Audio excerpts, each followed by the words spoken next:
China నుంచి ఒక కొత్త వైరస్ బయలుదేరింది అని చెప్పేసి కొన్ని రోజుల నుంచి మనం వింటున్నాం. నేను మాట్లాడేది హెచ్ఎంపీవీ వైరస్ గురించి. దీని గురించి ఏమంటారు సార్? ఏంటి వైరస్? చిన్న పిల్లలకి ఎప్పుడు పూటం అన్నది చాలా ఎక్కువ ఉంటది. ఈజీగా ఇన్ఫెక్షన్స్‌కి గురైపోతుంటారు. ఎందువల్ల అవుతది అది?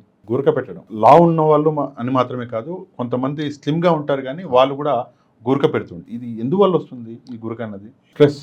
ఇవాళ రేపు స్ట్రెస్ అన్నది చాలా కామన్. అన్ని ఫీల్డ్‌లలో స్ట్రెస్ ఉంది.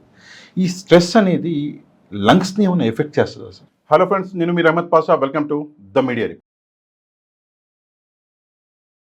2020 అనగానే మన మనసులో ఒక భయం పుడుతుంది. దానికి కారణం ఏంటంటే కరోనా అన్న మహమ్మారి మనలో చాలా మందిని కరోనా పొట్టనో పెట్టుకున్నది. అంటే ప్రతి కుటుంబంలో ఎవరో ఒకరు కరోనా కారణంగా చనిపోయారు. ఈ రోజు 5 సంవత్సరాలు గడిచినా కూడా అప్పటి ఆ ఏడుపులు ఈ రోజు కూడా నాకు గుర్తున్నాయి.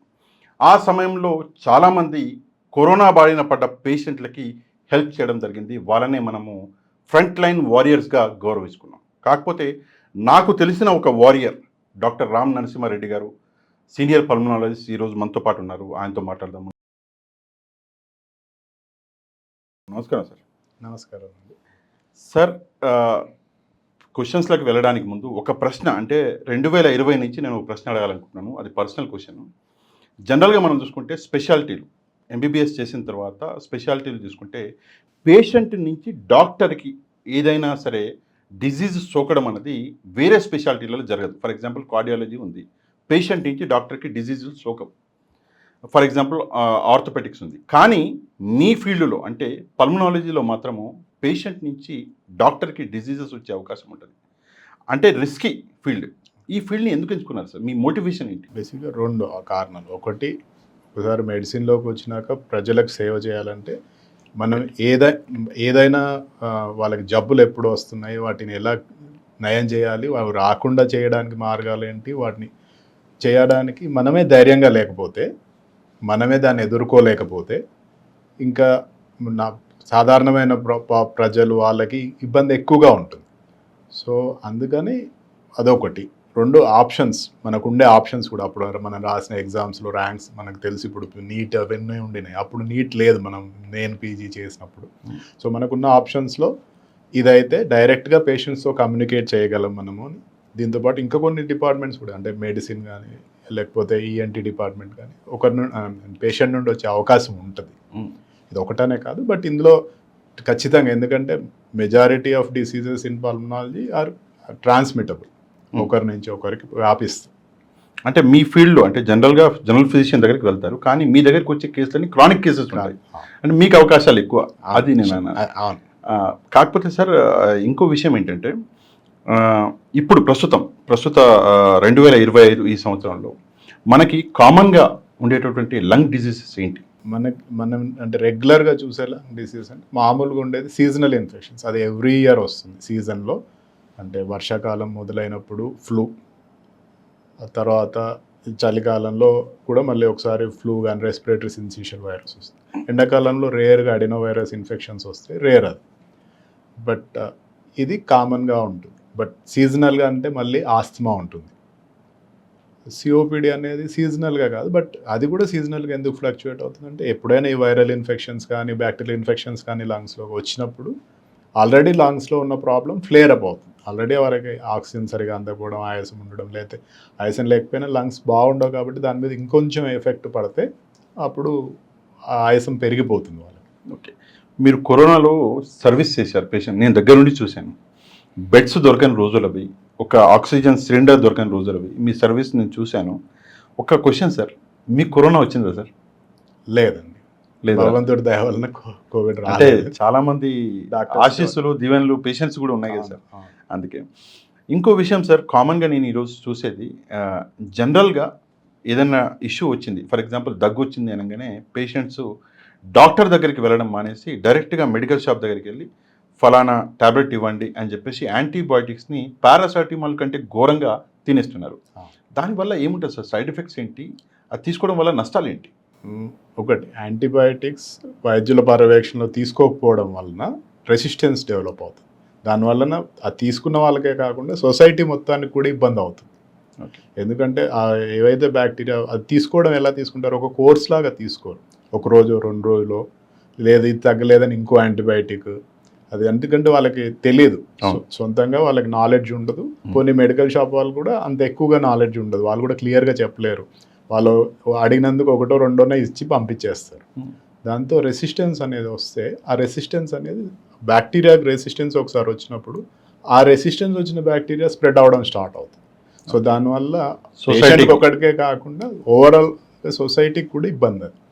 And antibiotics in the pipe line, అంటే కొత్తగా తయారు చేసిన యాంటీబయాటిక్స్ ఆల్మోస్ట్ ఏమీ లేవు. ఓకే. ఇంకొక 10-15 సంవత్సరాల వరకు, అంటే ఇప్పుడు మొదలు పెడితే 15-20 నుంచి 20 సంవత్సరాల తర్వాత యాంటీబయాటిక్ బయటకు వస్తుంది. ఇప్పుడు రీసెర్చ్ స్టార్ట్ అవుతుంది. ఓకే. సో కొత్తగా వచ్చేవి ఏం లేవు. ఉన్న వాటిలోనే కొంచెం అటు ఇటుగా మార్పులు చేసి బ్యాక్టీరియా రిలీజ్ చేస్తున్నారు కానీ యాంటీబయాటిక్స్, కొత్తగా వచ్చే యాంటీబయాటిక్స్ కన్స్యూమర్లో లేవు. సో ఇప్పుడున్న యాంటీబయాటిక్స్కి రెసిస్టెన్స్లో వచ్చేస్తే పరిస్థితి చాలా దారుణంగా ఉంటుంది. ఓకే, అంటే అవి యాంటీబయాటిక్స్ పని చేయకపోతే మన దగ్గర ఆల్టర్నేటివ్ లేదంటారు? లేదు, వచ్చే అవకాశం కూడా త్వరలో లేదు. ఓకే సార్, అంటే మీ కెరియర్లో ఛాలెంజింగ్ కేసు ఫలానా కేసు నేను ఎప్పుడు మర్చిపోలేను అని చెప్పే కేసులు ఏమైనా ఉన్నాయా సార్? అలా చాలా ఉన్నాయి యాక్చువల్గా. అంటే ఆల్మోస్ట్ ఇప్పుడు 20 years అయిపోయింది నేను ప్రాక్టీస్ స్టార్ట్ చేసి. సో చాలా కేసెస్ ఉంటాయి. బట్ బాగా చెప్పడం అంటే నాకు బాగా గుర్తుండే కేసు అంటే ఈ కోవిడ్లోనే చాలా, ఈ కోవిడ్ వేవ్స్లో అంటే చాలామంది అప్పుడు బెడ్స్ మనం అలాట్ చేసే పరిస్థితి కూడా లేదు ఒక్కొక్కసారి అవసరమైనప్పుడు. అవును. అండ్ మెడిసిన్స్ కూడా దొరికే అంటే అందరికీ దొరుకుతుందో దొరకదో తెలియదు. అప్పుడు ఆ సప్లై కూడా ప్రాబ్లం ఉండింది మధ్యలో కొద్ది రోజులు. మనకి ట్రీట్మెంట్ తెలిసినా ఇవ్వలేకపోవడం అనేది చాలా ఒక్కొక్కసారి ఇబ్బందిగా అనిపించేది. అంటే మన దగ్గర మనకి ట్రీట్మెంట్ మనం ఇవ్వాలనిపిస్తుంది, ఇవ్వాలి తెలుసు ఏమి ఇవ్వాలో, కానీ ఇవ్వలేని పరిస్థితి, అవైలబిలిటీ లేకుండే. బెడ్స్ కానీ ఆక్సిజన్ కానీ. అంటే నేను అడగకూడదో తెలియదు, అట్లాంటి పరిస్థితులలో ఎవరైనా పేషెంట్ చనిపోవడం జరిగిందా సార్? అంటే చాలామంది చనిపోయారు, బయట అయితే లక్షలలో ప్రజలు చనిపోయారు, కానీ మీరు చూస్తుండగా నేను హెల్ప్ చేయగలను కానీ అట్లా చేయలేకపోయాను ఎందుకంటే అవైలబిలిటీ లేకుంటే లేదా వేరే ఇష్యూస్ వల్ల, అలా అంటే మన హాస్పిటల్లో అలా జరగనివ్వలేదు. ఓకే. ఇంకేదైనా పేషెంట్కి కొద్దిగా తక్కువ అవసరం ఉన్నది వాళ్ళని మూవ్ చేయడం, అంటే మేనేజ్మెంట్ వాజ్ వెరీ కోఆపరేటివ్ ఆ విషయంలో. So wherever possible we try to adjust, లేకపోతే వాళ్ళని ఎర్లీగా వీలైనంత తొందరగా ఇంకొక హాస్పిటల్కి మూవ్ చేయించడం చేసేది. అంటే we didn't take that chance. Okay sir ఇక్కడ ఇంకో విషయం ఏంటంటే, కాకపోతే ఆ మూవ్ చేయడంలో తెలీదు వాళ్ళు ఇంకొక సర్వీస్ అంటే ఇంకొక ఏరియా వరకు వెళ్ళరా అట్లాంటి ఆ భయం ఉండేది. అది అందరికీ ఉండేది సార్, నిజమే. చాలా చాలా ఇష్యూస్ ఫేస్ చేసినాము. ఇంకోటి సార్, ఇందాక మీరు సిఓపిడి అన్నారు, ఇంకోటి అస్థమా అన్నారు సార్. యాక్చువల్గా ఈ రెండిట్లో డిఫరెన్స్ ఏంటి? ఆస్తమా అనేది జన్యుపరంగా వచ్చేది, అంటే హెరిడిటరీ డిసీజ్. ఓకే. అలానే చాలామంది ఏమవుతుందంటే జన్యుపరంగా వస్తుంది అనగానే మా పేరెంట్స్కి ఎవరికి లేదు అంటారు. సో కొన్ని తరాలు గ్యాప్ తర్వాత కూడా కనిపించవచ్చు. అది ఒక 6-7 తరాల మధ్యలో ఎవరికి ఉండకుండా మళ్ళీ కనిపించవచ్చు. అండ్ పేరెంట్స్కి ఉన్నంత మాత్రం ఖచ్చితంగా వస్తుందని కాదు. మామూలుగా జన్యుపరమైన జబ్బులన్నీ ఏమవుతుందంటే 1-2 జీన్స్ నుంచి వస్తాయి, కానీ ఆస్మాకి ఒక 16-17 జీన్స్ నుంచి వస్తుంది. సో అందుకని వేరియబుల్గా ప్రజెంటేషన్ ఉంటుంది.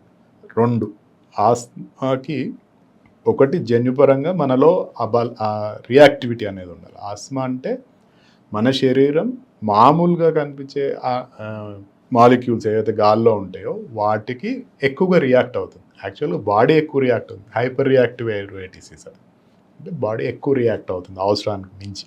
ఇప్పుడు మామూలుగా మనం పొగకో దుమ్ముకో వెళ్తే దగ్గు వస్తుంది, అది కామన్. ఎందుకంటే అది బాడీకి హార్మ్ చేసే సబ్స్టెన్సెస్ వెళ్తున్నాయి కాబట్టి లంగ్స్ దాన్ని బయటికి పంపించే ప్రయత్నం చేస్తుంది. కానీ ఇప్పుడు ఏదైతే ఆస్మా వాళ్ళకి అంత హానికరమైన సబ్స్టెన్సెస్ కానప్పటికీ వాటిని బయటికి పంపించాలని లోపల లంగ్స్ ప్రయత్నం చేస్తుంటాయి. ఓకే. సో దాంతో రియాక్షన్ అవుతుంది. సిఓపిడి అనేది యూజువల్గా స్మోకింగ్, పొగ తాగడం వలన వస్తుంది. సో క్రానిక్ అబ్స్ట్రక్టివ్ పల్మనరీ, పొగ తాగడం వలన ఊపిరితిత్తుల్లో మార్పులు ఏర్పడి అవి పర్మనెంట్ డ్యామేజ్. వేరే ఆస్తమాలో ఏంటంటే ఆ రియాక్షన్ అంటే ఆ ఎక్స్పోజర్ ఏదైతే ఉందో అది తగ్గితే ఆ రియాక్షన్ మళ్ళీ తగ్గిపోతుంది. ఓకే. 2 మెడిసిన్ వాడితే నార్మల్‌కి వెళ్తారు వాళ్ళు. ఆ టైంలో ఏదైతే ప్రాబ్లమ్ ఉన్నప్పుడు మెడిసిన్స్ వాడితే మెజారిటీ 95% మోర్ దెన్ 95% వాళ్ళ లంగ్స్ నార్మల్‌కి వెళ్ళిపోతాయి. సిఓపిడిలో అలా కాదు. ఆల్రెడీ పర్మనెంట్ డ్యామేజ్ అవుతుంది లంగ్. ఓకే. ఇవాళ రేపు చిన్న పిల్లలు సార్ అంటే ఈ 18, 20 సంవత్సరాలు, 22 సంవత్సరాల పిల్లలు కూడా వాళ్ళకు కూడా ఎప్పుడూ జలుబు ఉండడము, డాక్టర్ల దగ్గర సంవత్సరాల కొద్దీ వెళ్ళి ట్రీట్మెంట్ తీసుకున్నా కూడా అది తగ్గకపోవడము, కొంతమంది డాక్టర్లు వెయిట్ వల్ల అంటారు, ఇంకో ఇష్యూ అంటారు. అదేంటి sir? Is it curable or అది కంటిన్యూస్‌గా నడుస్తుందా? అలర్జీ ప్రాబ్లమ్స్ అనేవి కంప్లీట్‌గా క్యూర్ అవ్వవు. ఓకే. ఒకటి యాజ్ ఆఫ్ నౌ అంటే ప్రస్తుతానికి ఇప్పుడుకున్న మెడిసిన్‌లో క్యూరేటివ్ ట్రీట్మెంట్ లేదు. ఎక్కడైనా ఏ ట్రీట్మెంట్‌లో కూడా లేదు. ఆల్టర్నేటివ్ మెడిసిన్‌లో కానీ అంటే ఆయుర్వేద, హోమియో, యునాని అక్కడ కూడా లేదు. ఎందుకంటే చెప్పాను కదా మీకు అలర్జీ అనేది బాడీ అన్నెసరీగా రియాక్ట్ అవుతుంది. ఓకే. నార్మల్ కంటే ఎక్కువ రియాక్ట్ అవుతుంది. దాన్ని తగ్గించడానికి అప్పుడు ఆ రియాక్షన్ ఉన్న టైంలోనే తగ్గించడానికి అవుతుంది. కానీ అది లేనప్పుడు అది రాకుండా ఉండడానికి ప్రస్తుతానికి మెడిసిన్స్ అంటే పూర్తిగా మానేయడానికి లేదు. ఒకటి అదేంటంటే చిన్న వయసులో యూజువల్గా ఎక్కువ మందికి చిన్న పిల్లల్లో ఉన్నప్పుడు అంటే 5 ఇయర్స్ 6 ఇయర్స్ ఏజ్లో వస్తే వాళ్ళు టీనేజర్స్లో పెరుగుతుంటే ఆ టైంకి అలర్జీస్ తగ్గుతాయి చాలామందికి. ఓకే. అరౌండ్ 70-75% వాళ్ళకి అలర్జీస్ న్యాచురల్గా తగ్గిపోతాయి. ఓకే. సార్ ఇప్పుడు సోషల్ మీడియాలో గడిచిన ఒక 3 ఏళ్ల నుంచి నేను చూస్తున్నా. ఇంతకుముందు లేదు. ఎవరు పడితే వాళ్ళు ఒక యూట్యూబ్ ఛానల్ ఓపెన్ చేసేయడము, లేదా ఎట్లా లంగ్స్‌ని ఎట్లా ఫిట్‌గా ఉంచాలి అని చెప్పేసి వాళ్ళందరూ పోస్టులు చేస్తున్నారు. అంటే నీళ్లు కరగబెట్టి, అందులో మిరియాలేసి, అందులో ఇంకేదో ఏసి రోజు తాగండి అని చెప్పేసి ఫ్రీ టిప్స్ చెప్తూ ఉంటారు. యాజ్ ఎ డాక్టర్‌గా నిజంగా మనము ఎట్లాంటి డైట్ లేదా ఎక్సర్సైజ్ అనేది పాటించాలి? లంగ్స్ మనవి ఎప్పుడు ఫిట్ ఉండాలి అంటే? లంగ్స్లో కెపాసిటీ పెంచడానికి బెస్ట్ అంటే ఒకటి స్విమ్మింగ్, ఇంకొకటి వాకింగ్. ఈ 2 ఎక్సర్సైజ్ చేస్తే లంగ్ కెపాసిటీ పెరుగుతుంది. బట్ దానివల్ల లంగ్ హెల్త్ ఏం మారదు. లంగ్ కెపాసిటీ అంటే లంగ్ సైజ్ పెరుగుతుంది దాంతో. బట్ లంగ్ హెల్త్ అంటే లంగ్ని చేంజ్ చేయడానికి యాజ్ ఆఫ్ నౌ అంటే డైట్లో ఏం చేంజెస్ వలన పెద్దగా మార్పు ఏం అవ్వదు. బ్రీతింగ్ ఎక్సర్సైజ్ అంటే ఇప్పుడు ప్రాణాయామం కానీ అట్లాంటివి మేము కూడా చెప్తాం. ఫిజియోథెరపీలో ఎక్సర్సైజ్ ఉంటాయి. అవన్నీ కూడా లంగ్ కెపాసిటీ పెంచడం అండ్ సపోర్టివ్గా లంగ్కి సపోర్ట్ చేసే రెస్పిరేటరీ మజిల్స్ ఏవైతే ఉన్నాయో వాటిని స్ట్రెంగ్తన్ చేస్తాం. వాటికి మాత్రం పనిచేస్తాయి. దాంతో అడ్వాంటేజ్ ఏంటంటే చిన్న చిన్న ప్రాబ్లమ్స్ వచ్చినప్పుడు ఇవన్నీ ఎక్కువ ఉంటే కెపాసిటీ ఎక్కువ ఉంటే న్యాచురల్గా మన లంగ్స్లో ఏంటంటే 90% రిజర్వ్ ఉంటుంది. ఓన్లీ 5-10% వాడతాం మనం రెగ్యులర్గా. అండ్ పెద్ద అథ్లెట్స్ అంటే స్ప్రింటర్స్ కూడా 35-40% ఆఫ్ లంగ్ కెపాసిటీయే వాడతారు. ఓకే. స్ప్రింటింగ్ చేశారు 100 మీటర్స్ స్ప్రింట్ రేస్ వాళ్ళు. సో ఇంకా చాలా రిజర్వ్ ఉంటుంది వాళ్ళకు కూడా. సో రిజర్వ్ పెంచుకుంటే సిమ్టమ్స్ ఆటోమేటిక్గా న్యాచురల్గా తగ్గుతాయి అంతే. ఓకే. కానీ దీనికి స్పెషల్గా డైట్ అలాంటిది డైట్ ఏముంది మరి వీళ్ళు చెప్పేదంతా అబద్ధం అంట. ఓకే సార్, ప్రస్తుతం చైనా నుంచి ఒక కొత్త వైరస్ బయలుదేరింది అని చెప్పేసి కొన్ని రోజుల నుంచి మనం వింటున్నాము. నిన్న ఇండియా కూడా రెస్పాండ్ అయింది. ఇండియా కూడా అఫీషియల్స్, నేను మాట్లాడేది హెచ్ఎంపివి వైరస్ గురించి. దీని గురించి ఏమంటారు సార్? ఏంటి వైరస్? హెచ్ఎంపివి అనేది అగైన్ సీజనల్, ఈ వింటర్ సీజన్లో వచ్చే సీజనల్ వైరస్. ఇది is known for last 20-24 years. Okay. ఇప్పుడు ఎక్కువగా వస్తుందని రిపోర్ట్, అది కూడా చైనాలో, ఇంకెక్కడ లేదు. బట్ ఇది ఆల్రెడీ ఐడెంటిఫైడ్ వైరస్. దానికి స్పెసిఫిక్గా మెడిసిన్ ఏం లేదు. రెస్పిరేటరీ సిన్సిషియల్ వైరస్ గ్రూప్ అంటాం దీన్ని. ఆ గ్రూప్లో చెందిన వైరస్ ఇది human metapneumo virus group. So ఈ వైరస్ చాలా very mild form of respiratory infection. కాకపోతే కొద్ది మందికి అంటే బాడీ ఇమ్యూనిటీని బట్టి అలా కొద్ది మందిలో కొంచెం సివియారిటీ ఎక్కువ ఉండొచ్చు. బట్ ట్రీట్మెంట్ కూడా ఓన్లీ సపోర్టివ్ ట్రీట్మెంటే దానికి. Symptomatic treatment, supportive treatment. So చాలా మందిలో అసలు వచ్చిపోయినట్టు తెలియకుండా తగ్గిపోవచ్చు. కాకపోతే ఇది కరోనా అంత ఎఫెక్టివ్గా ఉండదంటారు. యాక్చువల్గా అంటే కరోనా కూడా అంతకుముందు ఉన్న కరోనా వైరస్ కూడా మనకి అంటే దాదాపు ఒక 50 ఇయర్స్ పైనుండి ఉంది. ఓకే. కరోనా ఏం కొత్త వైరస్ కాదు. కానీ ఈసారి వచ్చిన అంటే 2019లో వచ్చిన వేరియంట్ కొత్తది. దానివల్లనే ఇబ్బంది వచ్చింది. ఓకే. అయితే ఇప్పుడు హెచ్ఎంపివి ఏదైతే అంటున్నారో ఇది కొత్త వేరియంట్ అంటారు. అది తెలియదు మనకి, ఎందుకంటే ఇప్పటివరకు ఇంకా చైనాలో తప్పితే ఇంకెక్కడ లేదు. ఓకే. సార్, ఒక కామన్ టర్మ్ నిమోనియా అంటారు. చిన్నప్పటి నుంచి నేనైతే వింటున్నాను, నిమోనియా అంటారు. అసలు ఏంటి సార్ ఈ నిమోనియా ఏంటి? దీన్ని ఎట్లా హ్యాండిల్ చేయాలి? న్యూమోనియా అంటే లంగ్స్లో ఇన్ఫెక్షన్, ఊపిరితిత్తుల్లో ఇన్ఫెక్షన్ ఉంటే దాన్ని న్యూమోనియా అంటాం. అది సైంటిఫిక్ టర్మ్. ఓకే. లంగ్స్లో ఇన్ఫెక్షన్, ఎక్కడైతే చీమగడ్డ ఉంటే యాబ్సెస్ అంటాం, అవును. అట్లా లంగ్స్లో ఇన్ఫెక్షన్ ఉంటే దాన్ని న్యూమోనియా అంటాం. ఓకే. అంతే. ఇన్ఫెక్షన్ దేని నుంచి అయినా రావచ్చు, వైరస్ నుంచి రావచ్చు, బ్యాక్టీరియా నుంచి రావచ్చు, ఫంగస్ నుంచి రావచ్చు, ట్యూబర్క్లోసిస్ నుంచి రావచ్చు, దేని నుంచి అయినా రావచ్చు. అవును. దేని నుంచి వస్తుందని చూసి, అంటే రకరకాలుగా ఇమేజింగ్ టెక్నిక్స్, ఎక్స్రే కానీ, స్కాన్ కానీ, స్పూటం టెస్ట్ కానీ చేసి దాన్ని బట్టి అది వైరసా, బ్యాక్టీరియా, ఫంగసా, దాన్ని బట్టి దానికి సరిపోయే ట్రీట్మెంట్ ఇస్తే యూజువల్గా రెస్పాన్స్ ఉంటుంది. రెస్పాన్స్ ఎర్లీగా, అంటే అది బాగా ఎక్కువ కాకుండా ఎర్లీగా సిమ్టమ్స్ రాగానే వచ్చి ట్రీట్మెంట్ తీసుకుంటే 90% ఆఫ్ ద టైమ్స్ రికవరీ ఉంటుంది. ఓకే. అదర్వైజ్ అంటే చిన్న పిల్లలు less than 5 years, especially less than 1 year, neonates, ఇన్ఫాంట్స్లో కొంచెం కాంప్లికేషన్స్ వచ్చే ఛాన్స్ ఎక్కువ ఉంటుంది. అదే 65 years and above age group వాళ్ళలో కూడా, లేకపోతే ఇమ్యూనిటీ తక్కువ ఉంటుంది. ఎవరికైతే ఇమ్యూనిటీ తక్కువ అంటే ఇప్పుడు ట్రాన్స్ప్లాంట్ రిసిపియెంట్స్ ఉంటారు, వాళ్ళు మెడిసిన్స్ వాడతారు ఇమ్యూనిటీ తగ్గించడానికి.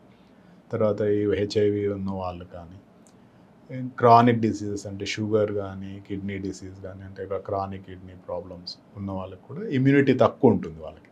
అలా ఇమ్యూనిటీ తక్కువ ఉన్నప్పుడు వాళ్ళలో తీవ్రత ఎక్కువ ఉండే ఛాన్స్ ఉంటుంది.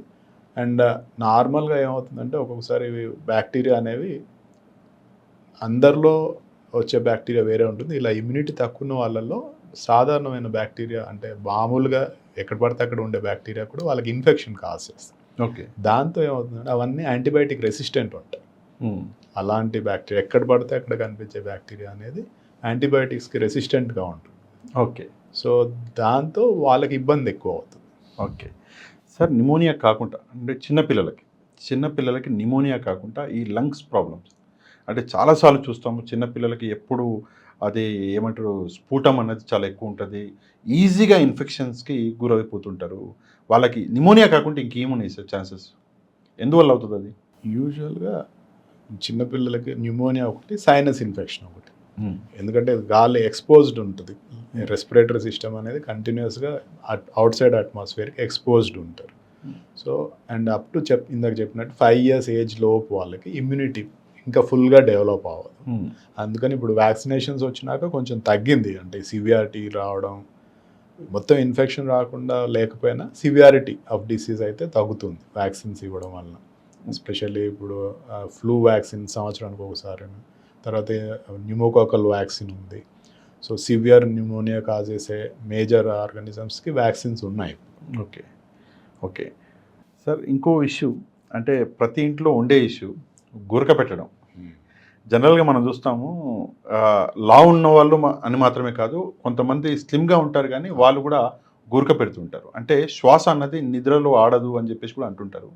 ఏంటి సార్ ఇది ఎందువల్ల వస్తుంది ఈ గురక అన్నది? ఇప్పుడు గురక అనేది ఒక స్పెక్ట్రమ్ ఆఫ్ డిసీజ్ అనమాట.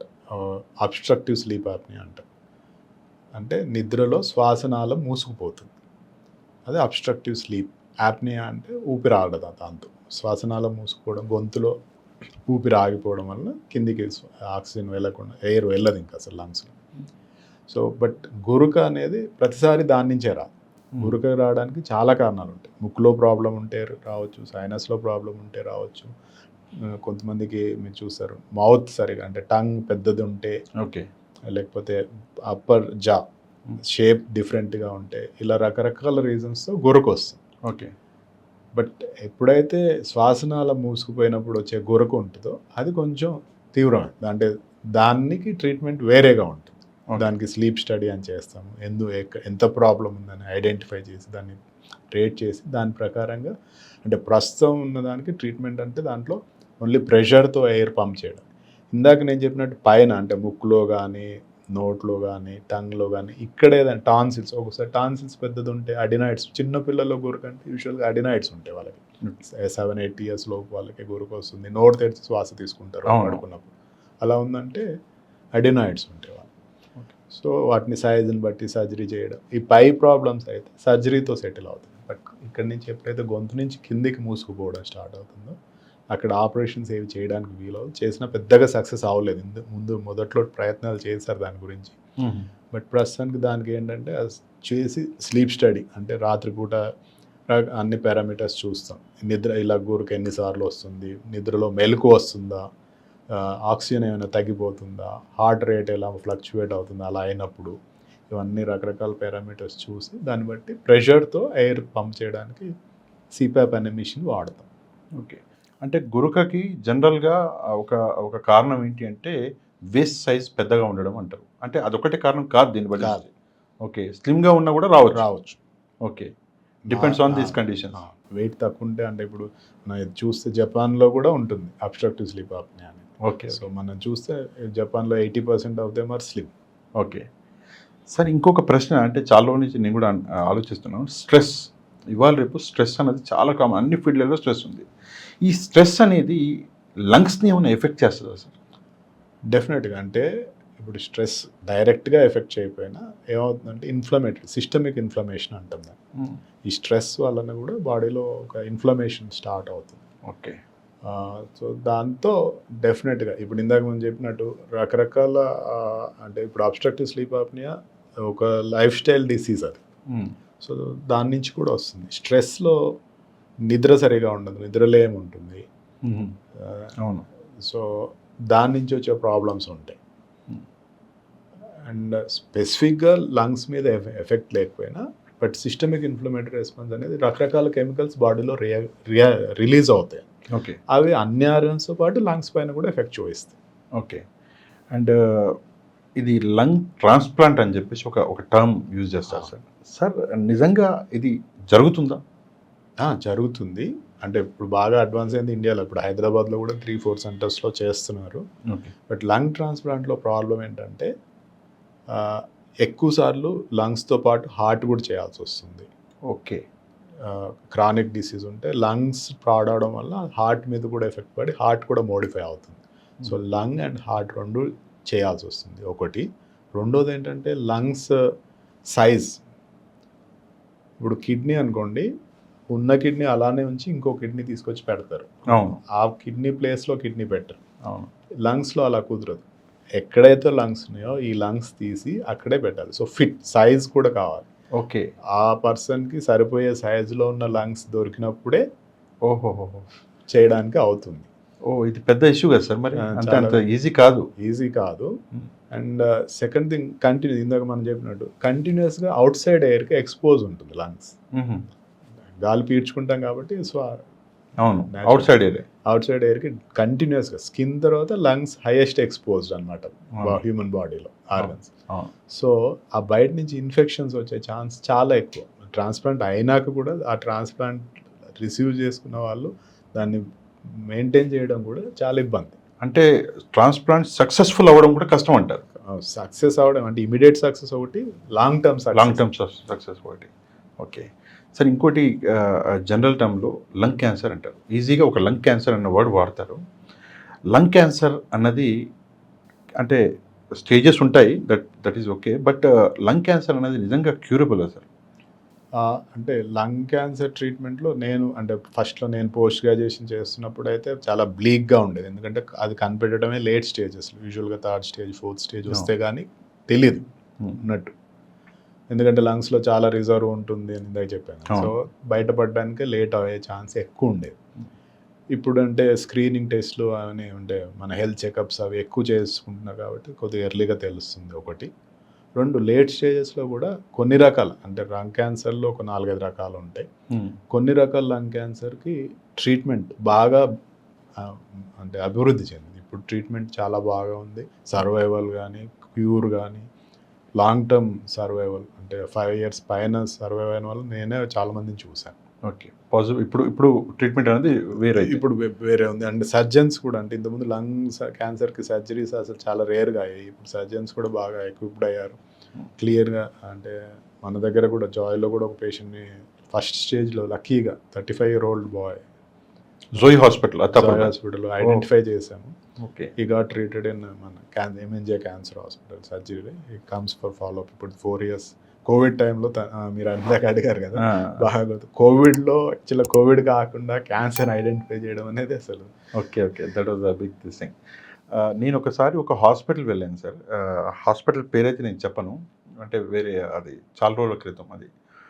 హాస్పిటల్‌కి వెళ్ళాక ఒక పేషెంట్ కోసమని వెళ్ళాను. ఆ పేషెంట్ అప్పుడు బయటకు వస్తున్నారు. ఆ పేషెంట్‌తో పాటు తను ఒక బాటిల్ పట్టుకున్నారు పేషెంట్. ఆ బాటిల్‌లో తీసుకొచ్చి నాకిచ్చి సమ్ బయాప్సీ ఆర్ సంథింగ్ చేయాలి ఏదో సంథింగ్ ఏదో అన్నారు. ఆ బాటిల్‌లో ఏముంది అంటే, ఆ బాటిల్‌లో పస్ ఉందని చెప్పారు. ఆ పస్ ఎక్కడి నుంచి తీశారు అంటే లంగ్స్‌లో నుంచి తీశారని చెప్పారు. ఏంటి సార్ అంత బాటిల్‌లో అంత పస్ లంగ్స్‌లో ఉంటుందా? లంగ్స్ పైన లేయర్స్లో ఓకే. ప్లూరల్ ఎఫ్యూజన్ అంటాం. హుహు. అది ఒక్కొక్కసారి 2.5-3 లీటర్స్ వరకు కూడా కలెక్ట్ అవుతుంది. Oh my God! 3 litres. Almost అది 1 లీటర్ బాటిల్. అందులో కొంచెం తక్కువ ఉన్నా కూడా ఒక 750 ఎంఎల్ అయితే ఉంది. అంతలా క్యారీ అంటే that is because of like TB వల్ల అట్లా వస్తుందా లేదా? ఎక్కువ ఫ్లూయిడ్ ఉందంటే క్యాన్సర్ ఒకటి. ఓకే. బట్ చాలా కామన్గా టీబీ వల్లనే వస్తుంది. Okay. లంగ్స్లో అట్లా ఫ్లూయిడ్ రావడం అనేది ట్యూబర్క్లోసిస్, లేకపోతే ఏమైనా న్యూమోనియా ఉంటే కూడా న్యూమోనియా పక్క నుంచి కూడా ఆ లంగ్స్ పైన లేయర్స్ ఏవైతే ఉంటాయో ప్లూరల్ క్యావిటీ అంటే అవి ఇన్ఫెక్ట్ అయినప్పుడు అక్కడ రియాక్షనరీగా ఫ్లూయిడ్ ఫామ్ అవుతుంది. ఓకే. సార్ ఒక విషయము హార్ట్‌కి ప్రాబ్లం ఏంటి అంటే కొలెస్ట్రాల్ పెరగడం వల్ల హార్ట్‌కి ఇష్యూ అవుతుంది అని చెప్పేసి చెప్తారు. That is common. అది మనందరికీ తెలుసు. ఆ కొలెస్ట్రాల్ వల్ల లంగ్స్‌కి ఏమైనా ఇష్యూ ఉంటుందా సార్? డైరెక్ట్గా ఏం ఇష్యూ ఉండదు. డైరెక్ట్‌గా ఉండదు. ఇండైరెక్ట్గా హార్ట్ వీక్ అయితే లంగ్స్ ఇప్పుడు ఏంటంటే లంగ్స్ హార్ట్ రెండు కలిసి సైమల్టేనియస్గా పనిచేసి ఆక్సిజనేటెడ్ బ్లడ్ని బాడీ అంతా సప్లై చేయాలి. ఆక్సిజన్ లంగ్స్ అందిస్తాయి. ఆ బ్లడ్ని బాడీ అంతా సప్లై చేయాల్సింది హార్ట్. ఇప్పుడు ఎప్పుడైతే హార్ట్ వీక్ అయిందో లంగ్స్ ఓవర్ వర్క్ చేయాల్సి వస్తుంది. ఎందుకంటే ఆక్సిజన్ ఇది ఇచ్చిన ఆక్సిజన్ బాడీకి సరిపోలేదని సిగ్నల్ మళ్ళీ లంగ్కి వస్తుంది. Okay. Okay. So that is and ఇప్పుడు ప్రస్తుతం మీరు ప్రాక్టీస్‌లో కరోనా పేషెంట్స్ చూస్తున్నారు సార్? ఏమైనా వస్తున్నాయా ఈ కేసెస్? మధ్య కాలంలో అయితే చూడలేదండి. లాస్ట్ 6 months 7 monthsలో అయితే రాలేదు. అండ్ మనం టెస్ట్‌లు అవి చేపిస్తున్నాం. అంటే ఇండియాలో డౌట్ ఉన్నప్పుడు చేస్తాం. డౌట్ ఉన్నప్పుడు చేస్తాం. కానీ రావట్లేదు కేసెస్. ఓకే. ఫైనల్‌గా ఒక చిన్న విషయం చెప్పండి సార్. ఇందాక కూడా అడిగాను నేను. యాజ్ ఎ డాక్టర్‌గా ఒక కామన్ మ్యాన్‌కి లంగ్స్ గురించి ఈ విషయాలు ఫాలో అవ్వండి అని మీరు చెప్పాలంటే ఏం చెప్తారు సార్? ఒకటి, స్మోకింగ్ చేయకూడదు. ఓకే. ఖచ్చితంగా చేయకూడదు పని. టొబాకో వాడకూడదు. చూయింగ్ కానీ ఏదైనా. ఓకే. దాని నుంచి రకరకాల ప్రాబ్లమ్స్ ఉంటాయి. తర్వాత డైలీ ఫిజికల్ ఎక్సర్సైజ్ చేస్తే అన్ని ఆర్గన్స్తో పాటు లంగ్స్ కూడా హెల్తీగా ఉంటాయి. లంగ్ కెపాసిటీ పెంచుకుంటే ఏదైనా చిన్న ఇన్సల్ట్ వచ్చినా కానీ కవర్ అవుతుంది. And what about alcohol sir? Alcohol again లంగ్స్తో డైరెక్ట్గా ఇంటర్ఫీరెన్స్ అయితే ఏమి ఉండదు. బట్ ఆల్కహాల్ వల్ల ఇమ్యూనిటీ తగ్గుతుంది, లివర్ పాడవుతుంది, ఒకటి హార్ట్ వీక్ అవుతుంది అండ్ ఇమ్యూనిటీ కూడా తగ్గుతుంది.